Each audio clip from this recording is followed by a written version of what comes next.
May nakumpiska na namang mga iligal na paputok na ibinibenta sa Bukawi, Bulacan. May ulat on the spot si June Veneracion. June?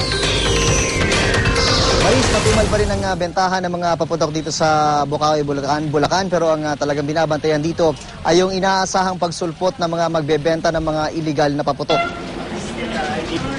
Sample pa lang ito ng mga iligal na paputok na nakumpiska ng PNP dito sa bayan ng Bukawi, Bulacan. Meron ding Bin Laden na talaga namang nakakagulat yung laki nito, Maris, na kung susukatin ay kasing laki ng binti ng tao. Sa taba at haba ng Bin Laden, hindi na siguro mahirap isipin kung gaano ito kalakas at kung anong pinsala ang pwede idulot ito. Meron din mga higanting triangulo na kung tawagin ay kabase.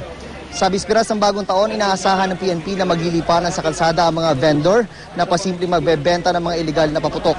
Pabala ng PNP Public Safety Company, kapwa may criminal liability ang mga magbebenta at bibili ng iligal na paputok. 6 na buwang pagkabilaguraw ang parusa nito. 5 araw bago magbagong taon, may kahinaan pa rin ang bentahan ng mga paputok dito sa Bukawi, Bulacan. Mahigpit na tinututukan pa rin ang kaligtasan, sinisita ang mga naninigarilyo kahit yung mga nasa loob mismo ng kanilang sasakyan.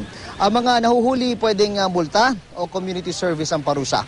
Delikado kasi ito lalo na't dikit-dikit ang mga tindahan ng paputok dito. At yan muna ang latest mula dito sa Bukawi, Bulacan. Balik sa Maris. Maraming salamat, June Veneracion.